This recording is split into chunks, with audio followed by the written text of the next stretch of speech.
Ahí va. En esta parte entonces de la materia vamos a ver la pluralidad, es decir, todas las obligaciones y las vinculaciones que aparecen cuando hay más de un deudor, o hay más de un acreedor, o hay un solo acreedor y varios deudores, o hay varios acreedores y un deudor. Estas situaciones el código lo trata especialmente, porque cuando eso ocurre, el tema que se plantea es qué es lo qué normativa rige para ver cómo tiene que responder cada deudor y qué derecho tiene cada uno de esa pluralidad de acreedores. Entonces eso tiene un sistema especial. Como les digo, lo vemos en clasificación, pero lo podríamos llamar de otra manera. Podríamos decir, bueno, lo que vamos a arrancar hablando en esta parte de la materia es de obligaciones donde hay sujetos plurales. La primera gran aclaración para introducir el tema es distinguir que hay obligaciones con objetos, es decir, con prestaciones y objetos dentro de la prestación que pueden ser susceptibles de dividir o que son indivisibles.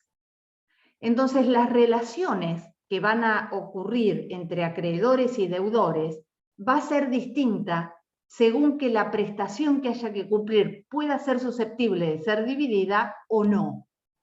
No va a ser la misma manera de vincularse ni las mismas consecuencias. Ahora, hay que hacer que esto en la bolilla ustedes no lo tienen aclarado, arrancan viendo divisibilidad e indivisibilidad y después pasan a ver mancomunación o simplemente mancomunadas, solidarias y concurrentes. Esto, si no me equivoco, es la bolilla 10, si no me estoy equivocando de bolilla. ¿Cuál es la primera gran diferenciación? Cuando ustedes hablan de un objeto divisible o indivisible, están refiriéndose al objeto en sí, es decir, a la cosa o bien debido que hay que entregar para cumplir la obligación, o bien de la divisibilidad o indivisibilidad de la prestación. Es decir, puede haber un objeto que sea posible dividirlo, pero no es posible dividir el cumplimiento. Entonces, cuando hablamos de divisibilidad o indivisibilidad de la prestación, estamos hablando o bien de las cosas que hay que entregar, que es posible dividirlas o cumplirlas parcialmente, o cuando la actividad, que es la prestación, ¿se acuerdan cuando decimos que la prestación es la conducta o el comportamiento del deudor al cumplimiento? Esa misma prestación puede ser divisible, puede ser cumplida parcialmente o no. Eso por un lado. Ahora, en la segunda parte de la bolilla, ustedes tienen el tema de simplemente mancomunada, solidaria o concurrente. Esto quiere decir que no estamos tratando ya el objeto, lo que hay que entregar o la prestación divisible o indivisible, sino que nos estamos refiriendo al vínculo. ¿De qué manera las partes, acreedores y deudores, se vinculan? Si lo hacen de manera simplemente mancomunada o lo hacen de manera solidaria o concurrente. Entonces, en este tema, ahora vamos a arrancar uno por uno, pero lo que quería darles como aspecto general es que en este tema, por un lado, vamos a estudiar qué dice la ley con respecto a las partes que son plurales, cuando lo que hay que cumplir es posible cumplirlo parcialmente, por lo tanto divisible, o no es posible cumplirlo parcialmente, es indivisible. Y por otro lado, los efectos que se dan cuando el vínculo establecido entre las partes es simplemente mancomunado o solidario o concurrente. El juego de todo esto nos va a dar las consecuencias que el código trae, los efectos que el código trae para la pluralidad. Nosotros vamos a ir, como dice el programa, analizando uno por uno, pero sin perder de vista, y vamos en todo tiempo a hacer referencia a eso, que se puede conjugar un objeto imposible de dividir. Por ejemplo, vamos a los ejemplos. Nosotros podemos tener varios deudores que tienen que entregar una casa. Es imposible cumplirla parcialmente, se entrega la casa toda. Por lo tanto, si un deudor va a tomar a su cargo el cumplimiento, no hay otra posibilidad de que cumpla con la entrega del total. En cambio, si hay una obligación dineraria que es posible fraccionarla, podemos entender que cada deudor deberá entregarle al acreedor una parte de la deuda, que pueden ser partes iguales o no. Depende si lo pactaron o si no lo pactaron. Ahora, además de eso, puede tratarse de entregar una cosa que no es posible dividirla y la obligación tiene un vínculo simplemente mancomunado. En el vínculo simplemente mancomunado, cada uno debe, por la manera en que se vincularon, una porción. Y cada acreedor puede reclamar nada más que una parte.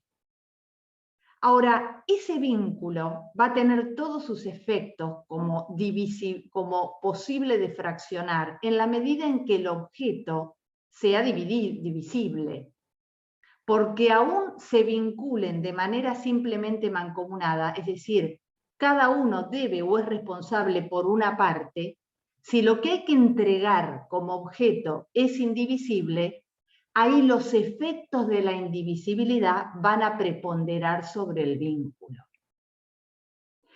En cambio, sea lo que hay que entregar posible de partir o no, sea divisible o indivisible, si es una obligación que por ley es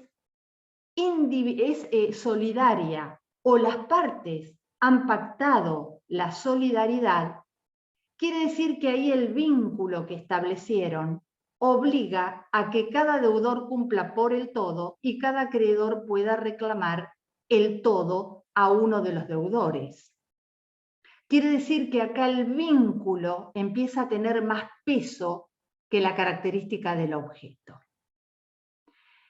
A lo mejor esto que estoy diciendo, que parece complejo, a medida que vamos a ir viendo cada una de estas circunstancias, vamos a ir viendo cómo funciona. Como principio, entonces, cuando estudiamos esta bolilla, tenemos que tener en claro que vamos a ver si lo que hay que entregar es posible cumplirlo en parte o no, pero además vamos a ver cómo se vincularon las partes. Si ese vínculo implica que si se le reclama un deudor tiene que cumplir por el total, aunque lo que tenga que pagar sea divisible en partes, o no, o si la manera en que se vincularon es que cada uno reclama su parte y cada deudor debe su parte.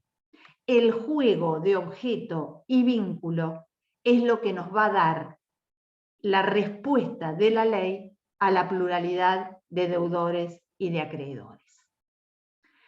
Yo preparé el PowerPoint y vamos a ir viendo qué es lo que dice el código e interpretando qué es lo que dice. Esta parte quizás ustedes la van a ver como qué pesado es esto, porque es mucha teoría, pero a medida que vamos a ir progresando en el tema y ya tenemos en claro qué es esto de la mancomunación y la solidaridad, y qué es esto de objeto divisible e indivisible, nos vamos a poder meter en los casos prácticos y ver cómo se resuelve en cada caso la pluralidad. ¿Qué es lo que vamos a poder reclamar judicialmente? ¿Qué pasa cuando el cumplimiento es espontáneo? ¿Y qué pasa cuando no se cumple? ¿Cómo se resuelve la responsabilidad en esos casos? El tema más importante en la práctica es el que vamos a ver la clase que viene. Quiero decir, la solidaridad y la concurrencia es un tema que hoy sigue siendo parte de los debates, de las maestrías, de las jornadas, porque cómo se resuelve ante cada situación la forma en que se vincularon las partes y la respuesta que da la ley es lo que va a determinar cómo se resuelve un caso en la justicia. Arrancamos por los conceptos básicos, entonces esto lo tenemos que tener en claro para después ir a la práctica y ver cómo vamos a aplicar todos estos conocimientos a casos prácticos. Arrancamos por los conceptos básicos. Yo les voy a compartir un PowerPoint, el primero, ahí lo pueden ver,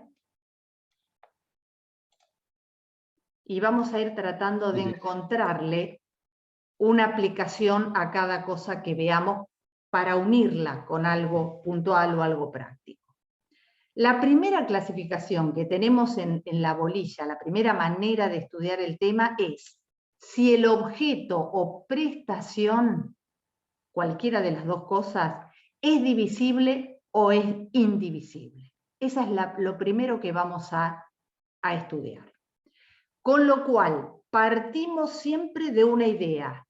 Tenemos más de 2 o más deudores, o tenemos 2 o más acreedores, o tenemos ambos polos plurales. De eso vamos a hablar durante todo el desarrollo del tema. La primera cuestión es referida al objeto o la prestación. Vuelvo a insistir, ¿por qué hago esta diferenciación? Leía un trabajo de un profesor peruano que daba algunos casos que me parecieron interesantes. Varios deudores pueden deber una suma dineraria a un acreedor. Entonces, cada deudor, por las relaciones que entablaron, puede estar obligado a pagar una parte. Por ejemplo, 2 deudores deben 100.000 pesos, ¿no es cierto? Entonces uno puede obligarse a que debe 50.000 y el otro otros 50.000, partes iguales. Eso hace al objeto, la obligación dineraria. Ahora supongamos que 2 deudores tienen que entregar 5 botellas, para hacerlo simple. Podríamos decir, bueno, cuando cantidad de cosas podría ser perfectamente divisible. Sin embargo, aunque la cantidad de objetos pudiera pensar que es divisible, no es divisible el cumplimiento o la prestación. La actividad, esa conducta de los deudores de cumplimiento, no es posible hacerla de manera dividida, con lo cual no hay otra posibilidad que un deudor cumpla con las 5 botellas o lo haga el otro. No puede dividirse en 2 botellas y media. ¿Me explico? Es decir, no siempre que sea posible partir el objeto, hablando de, bueno, son varias botellas, entonces el cumplimiento es divisible. No, tiene que ser posible cumplirlas de manera parcial. Y ese es un caso, el de las botellas, donde no es posible. Con lo cual, el objeto y el comportamiento o la prestación, en ese caso, resulta indivisible. El ejemplo básico, común y sin ninguna duda es el de la obligación dineraria. Es posible que cada deudor cumpla con una parte de la prestación y que esa obligación se resuelva de esa manera. Por lo tanto, es divisible cuando la prestación puede ser fraccionada o cumplida de manera parcial. Esto está definido a partir del 805, vamos a ver en adelante, divisibles, indivisibles, mancomunadas, solidarias y concurrentes. Cada una de estas divisiones va a tener su propia sección en el código, pero lo que ocurre después en la realidad es que las situaciones se dan complejas. Entonces va a haber que relacionar objetos que puedan ser divididos con la forma de vincularse para ver cómo se resuelve la situación. Entonces, empezamos con objetos divisibles y tomamos el ejemplo típico, la obligación dineraria. Es posible que habiendo más de un deudor, cumpla cada uno una porción o una parcialidad de la prestación. El 806 va a complementar ese inicio de la divisibilidad y va a poner dos ítems fundamentales para entender cuándo es divisible. Primero, todas las partes en las que se divida la prestación tienen que ser homogéneas. Esto pasa en la obligación dineraria. No se quiebra la homogeneidad de la prestación si entendemos que cada deudor va a cumplir con una parte del total del dinero que se debe. Y la misma calidad, es decir, el hecho de decir que un deudor debe 50.000 y el otro debe otros 50.000 cuando la prestación total es de 100, implica que no se afecta la calidad de la prestación. Sigue siendo obligación dineraria donde cada uno responde por su parte. Entonces, ¿qué es lo que cambia? La cantidad. ¿Y qué es lo que se mantiene? La calidad y homogeneidad de la prestación. A eso se refiere el 806. Es divisible cuando es posible que un deudor cumpla en forma parcial y otro deudor la otra parte que queda, o bien de parte de los acreedores, uno reciba una parte del crédito en dinero y otro reciba otra parte de crédito en dinero. La homogeneidad de la obligación dineraria se mantiene y se mantiene la calidad de dinero. Lo único que varía es la cantidad que cada uno tiene que cumplir. Tampoco queda afectado ni resulta antieconómico esto. Es decir, el objeto mantiene el valor como objeto económico. Cada uno cumple con una parte que es posible dividir. Por lo tanto, yo les diría que cuando ustedes estudien obligaciones divisibles, tengan siempre presente el ejemplo típico, que es la obligación dineraria. Podría decir, bueno, también puede tratarse de cantidades de cosas donde sea posible dividir. En lugar de 5 botellas, se deben 6 botellas. Es posible que las partes pacten que un deudor pague con 3 y otro deudor pague con 3. Con lo cual, el objeto y la prestación como actividad de cumplimiento es posible fraccionarla. ¿Qué características tienen estas obligaciones divisibles? En principio, la ley pone la regla de la igualdad.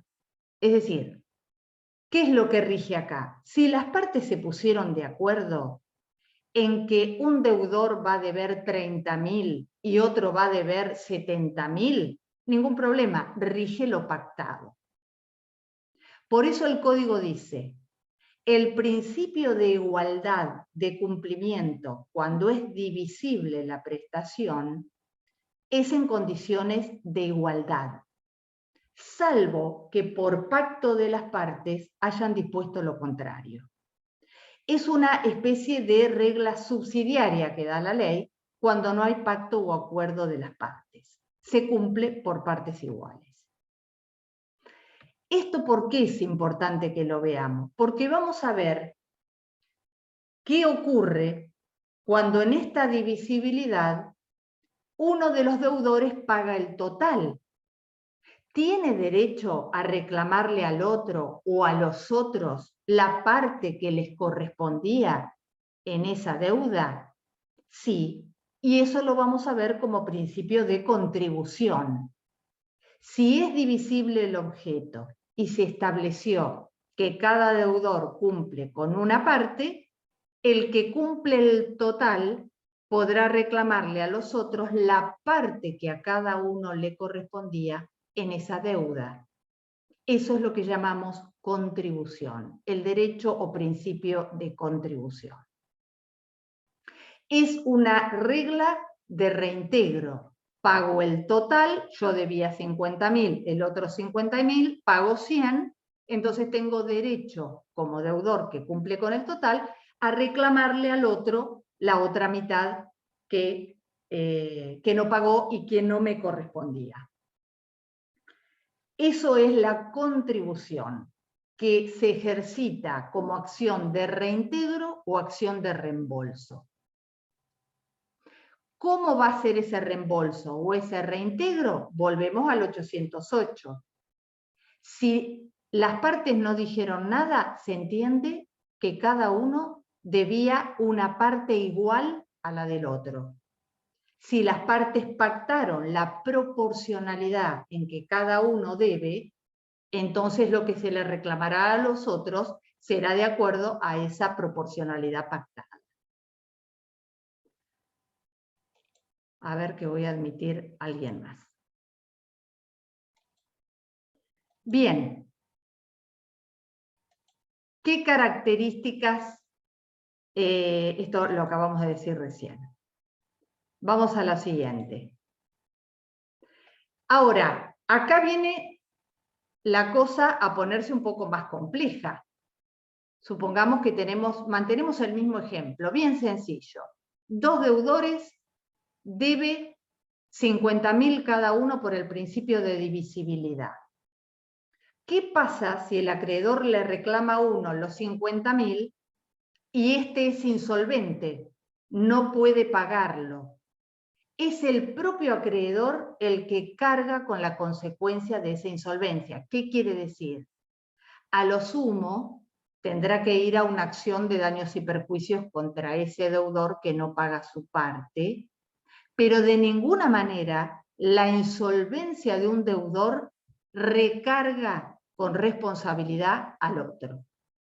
Eso es un efecto propio de la divisibilidad en cuanto a objeto y que lo vamos a aplicar también como regla cuando el vínculo entre acreedores y deudores es simplemente mancomunado.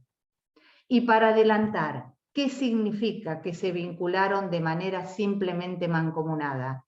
Significa que cada uno entabló, cada acreedor con cada deudor, relaciones independientes. Aunque la prestación de ese contrato o de ese acuerdo sea un total de dinero, al establecer el vínculo de manera simplemente mancomunada, cada deudor debe nada más que su parte y cada acreedor podrá reclamar nada más que su parte.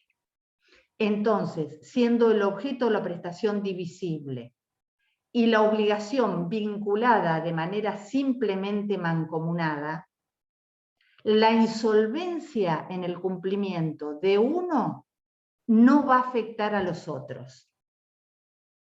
¿Por qué? Porque en estas situaciones de divisibilidad y simple mancomunación no se propagan los efectos a los demás. Hay que pensarlo como si un acreedor que tiene varios deudores y esa forma de vincularse es simplemente mancomunada y el objeto prestación divisible como si tuviera relaciones distintas con cada uno. Como si cada parte o fracción fuera independiente una de la otra. Esa idea nos va a servir mucho para entender esta situación. Volviendo al ejemplo, cada deudor, 2 o más, supongamos que son 4, cada uno debe 25.000.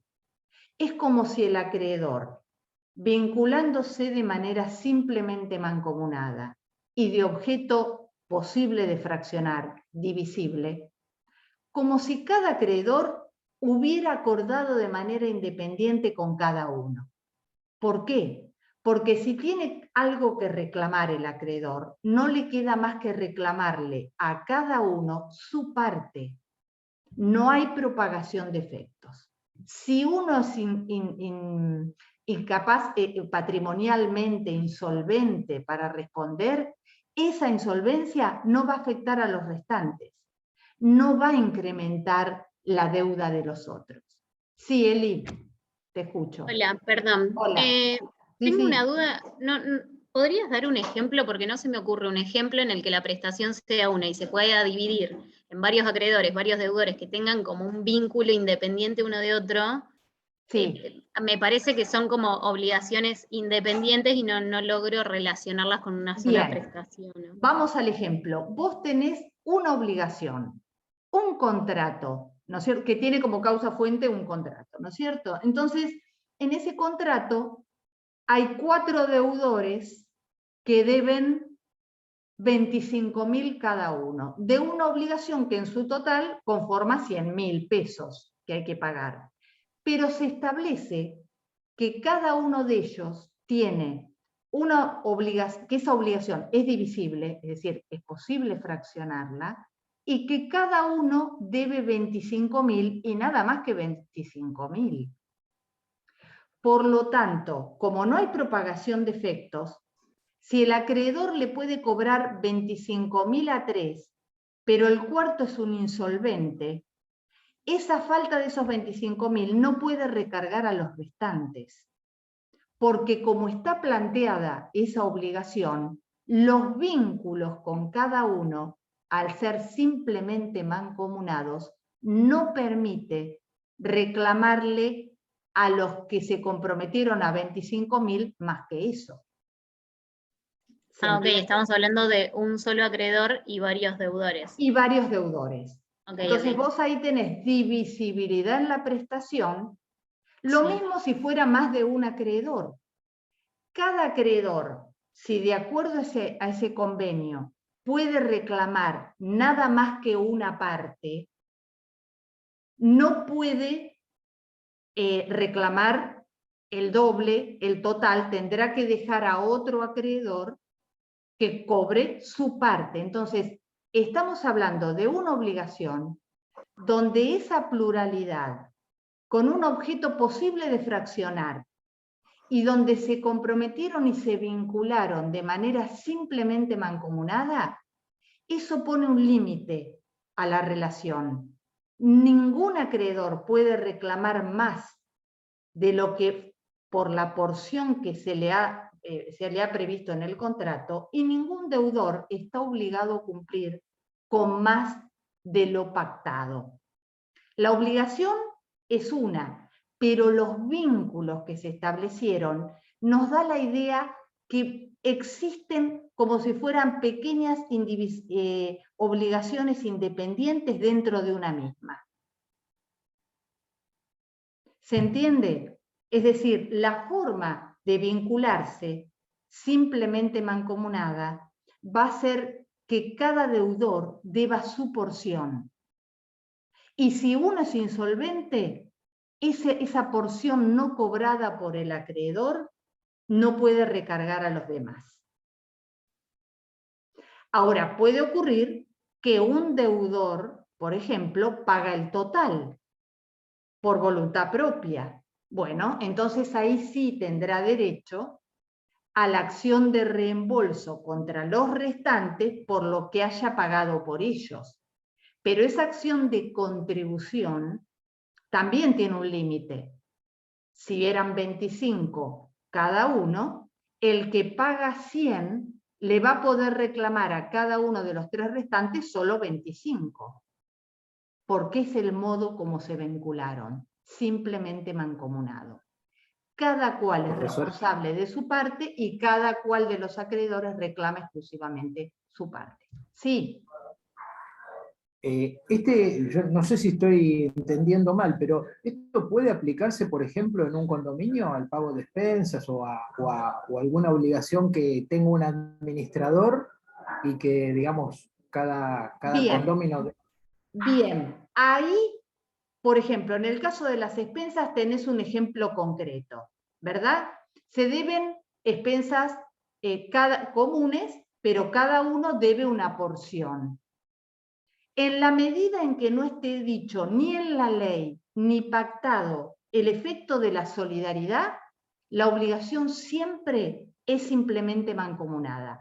Este es un principio legal fundamental, para que se puedan extender efectos a los otros, esa solidaridad o efecto expansivo donde los otros son responsables por el todo, únicamente si en el caso puntual está previsto por la ley o lo pactaron las partes.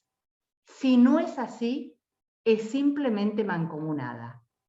La expansión de efectos a los otros, por lo tanto, la ley le pone un coto, dice, bueno, únicamente si legalmente o por convenio se acordó de esa manera.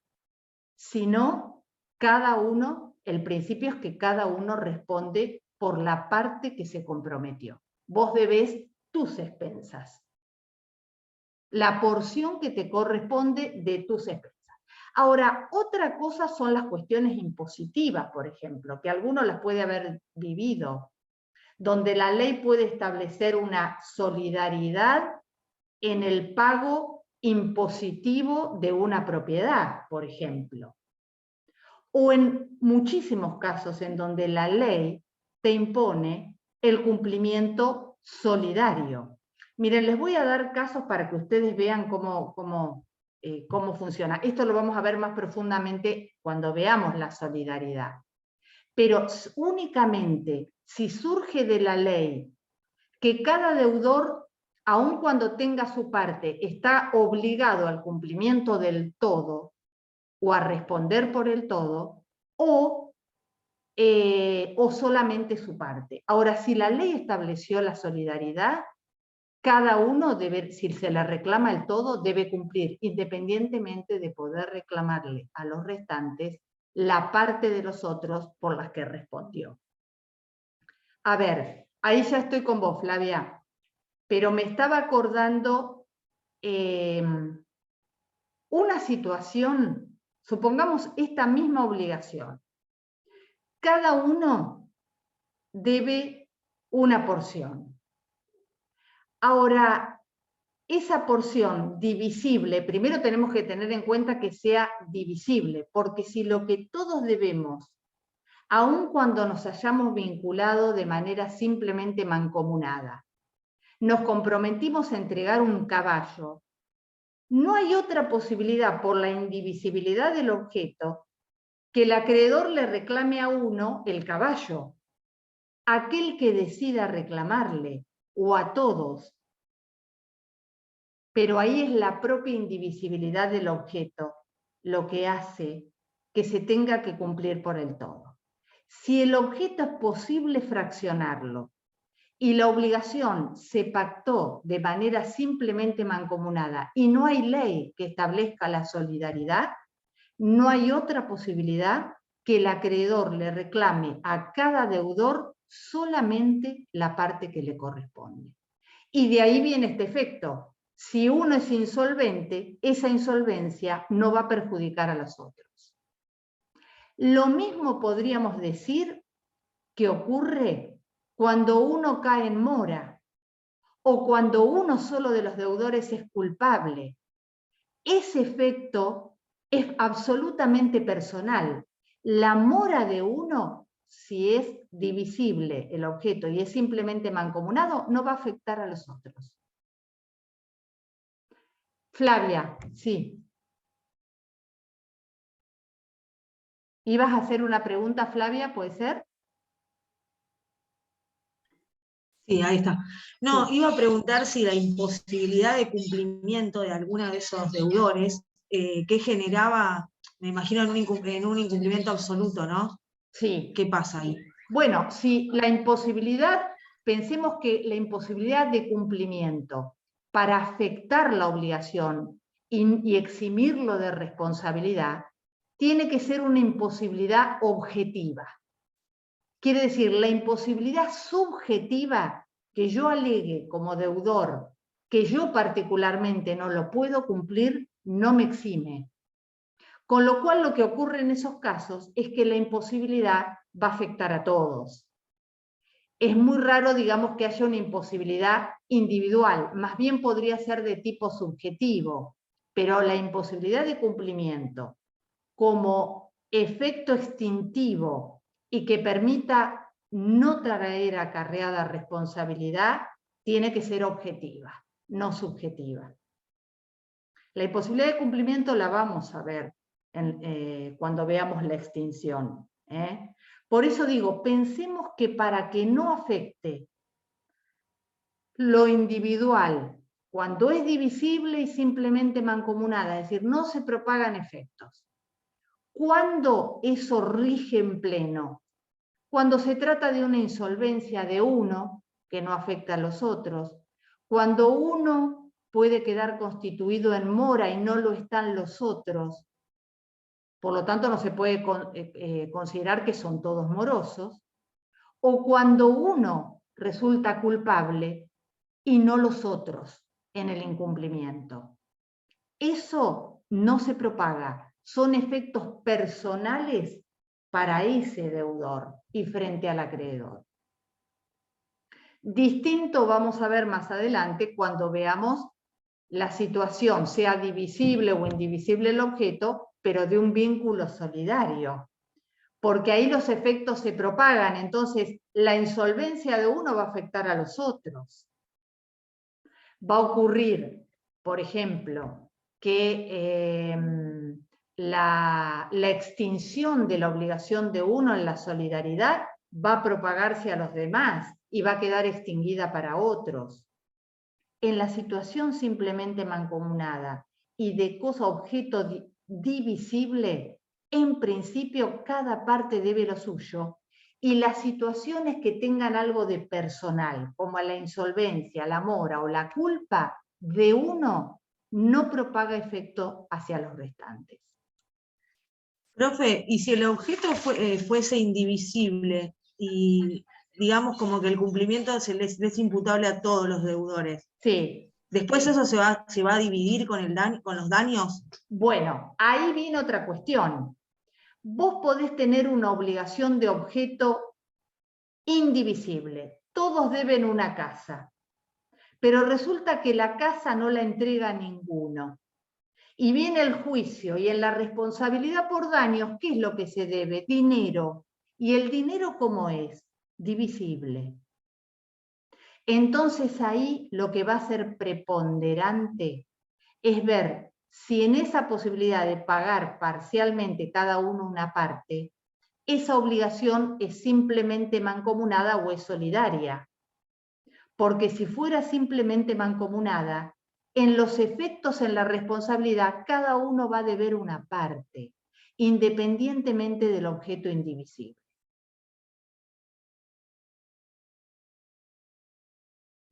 Esto lo vamos a ver las veces que sea necesario. Es la parte teórica y es a medida que vayamos avanzando y entrando en estos conceptos, cuando empecemos a jugar en las cuestiones prácticas, vamos a ver cómo se combina cada uno. Lo que sí les podría decir de antemano, que si nosotros nos vinculamos de manera simplemente mancomunada, es decir, cada uno reclama su parte y cada deudor debe su parte, y simplemente mancomunado, ahí la divisibilidad tiene sus plenos efectos.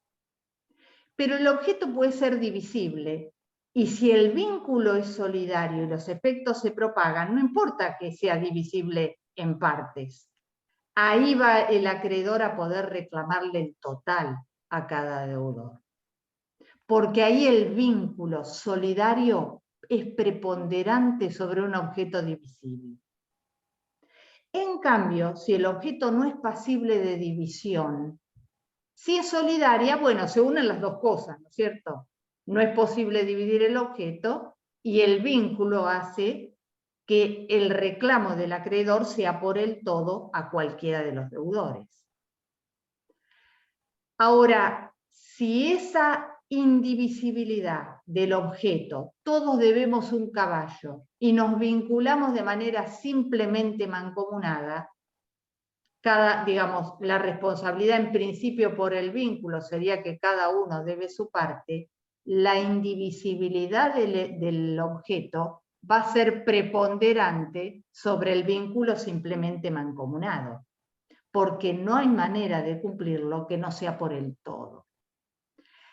En estos dos casos que doy, que es un poco el ABC de la cuestión, la combinación de vínculo y objeto nos va a demostrar que el objeto indivisible tiene fuerza frente a un vínculo simplemente mancomunado.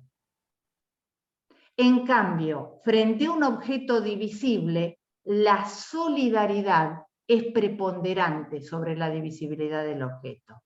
El vínculo va a poder sobre el objeto. Quizás esto a medida que vayamos continuando y entrando en los temas, cuando lo vuelvan a escuchar y lo vuelvan a releer, se van a dar cuenta el juego de objeto con vínculo. El objeto indivisible tiene fuerza, por lo tanto, los efectos que dé la ley en la indivisibilidad van a tener más fuerza que un vínculo simplemente mancomunado. En cambio, cuando el vínculo es solidario y los efectos se propagan, aún siendo la prestación divisible, la fuerza de la solidaridad en cuanto a los efectos que trae la ley va a estar por encima del objeto. No sé si fue claro, Flavia. Profe, Sí, ¿el vínculo mancomunado lo pactan los acreedores y los deudores o el Sí. acreedor y el deudor al momento de contratar? sí. Si no dicen nada, podrían no decir nada en cómo se responde. Y no existe una ley, una norma que establezca la solidaridad, es simplemente mancomunado. Porque la solidaridad lo podemos entender como una situación de excepción. Que alguien tenga que responder por el total, siendo que una obligación es divisible, bueno, si lo dice la ley, se responde por el total. Esto no solo en lo contractual. Miren, yo les puedo dar ejemplos solidarios a los efectos de la responsabilidad civil no contractual. Por ejemplo, para que ustedes lo vean claro, alguien va caminando por la calle y se cae una maceta de un edificio. Y por ley se establece que todos los propietarios u ocupantes de todos esos departamentos que dan al frente, si no se sabe de dónde cayó la maceta, son solidariamente responsables. Esto lo dice el código hoy, antes no, antes era simplemente mancomunado. Bueno, hoy es solidario. Entonces, ¿qué pasa? Es la responsabilidad colectiva. Todos, hasta que se demuestre que alguien es verdaderamente el autor o que la maceta cayó de determinado lugar, en principio hay solidaridad. Entonces podríamos decir, la ley está dando como fuente, como criterio la solidaridad, con lo cual eso tiene una fuerza que implica que cada uno de los deudores, que va a ser cada uno de los propietarios, si es demandado, va a tener responsabilidad, va a poder ser demandado por responsabilidad total, independientemente de las acciones de regreso que luego tenga. Pensemos otro ejemplo. Alguien va a comer a un restaurante, se intoxica con algo. Bueno, por ley de defensa del consumidor, la víctima le va a poder reclamar a todos los integrantes de la cadena si no sabe de dónde vino la contaminación o el daño. La víctima no tiene por qué indagarlo para la ley, ¿no es cierto? Entonces podrá reclamar al dueño del restaurante, al fabricante del producto que comió, incluso al transportista por las eventuales responsabilidades que haya existido en el transporte, al distribuidor, a todos los integrantes de la cadena de distribución. ¿Qué está poniendo la ley allí? Solidaridad. Obligación de que cada uno responda por el todo, independientemente después de las relaciones internas de reembolso o reintegro. Cuando la ley establece la solidaridad, eso tiene una fuerza donde ya no tiene sentido que nos preguntemos, ¿el objeto es divisible o es indivisible? Ya esa vinculación solidaria establecida por ley no da otra opción. Ahora, si las partes no dijeron nada y no se pactó la solidaridad, y no hay una norma que para ese caso establezca la solidaridad, la forma de vincularse debe interpretarse simplemente mancomunada. Cada cual debe su parte. Ahora, alguien perfectamente me podría decir, ¿y si el objeto no es posible dividirlo? Y bueno, ahí hay que ver los efectos de la indivisibilidad, que tienen algo bastante parecido a la solidaridad. No totalmente, pero bastante parecido. Con lo cual, la indivisibilidad del objeto y los efectos que la ley ponga es lo que va a tener preponderancia, porque no hay manera de cumplir que no sea por el todo. Con lo cual, si todos deben el caballo, aunque sea simplemente mancomunada, y el acreedor le reclama a Juan el caballo, Juan debe responder con el caballo, no puede decir, no, mirá, yo estoy obligado a una parte. ¿Sí? La regla de la solidaridad a fuego, o está en la ley o se pactó la solidaridad. Si no, no hay solidaridad, porque es un efecto que se propaga y que trae sus consecuencias. Sí. Le quería preguntar, después las acciones internas, que tendría que ir con una acción de repetición. Sí. Después vienen las reglas de la cuestión interna. Me estoy saliendo un poco, pero me parece interesante que tengamos este diálogo. ¿Cómo se relacionan internamente las partes? Bueno, si son deudores y uno cumplió por el todo, pudiendo cumplir su parte, porque es divisible y es simplemente mancomunada. No, el caso del que deudor es divisible, simplemente mancomunada, pero paga todo, tiene acción de reintegro contra los otros. Eso se llama contribución, derecho de contribución. ¿Qué es lo que le va a reclamar a cada uno? Hay que ver cómo se estableció ese vínculo. Si las partes acordaron distinta cuota parte, no queda otra que el que paga el total, por ejemplo dinero, le reclame la cuota a los restantes que cada uno se comprometió en esa obligación, porque son como vínculos independientes entre sí. Si no dijeron nada a las partes, entonces la acción de reembolso va a ser por partes iguales. Ahí tiene mucho que ver cuánto o qué parte le corresponde a cada uno según el acuerdo, según la causa fuente de esa obligación. ¿Sí? Gracias, profe. Yo corto el video acá y sigo en otro para evitar que sea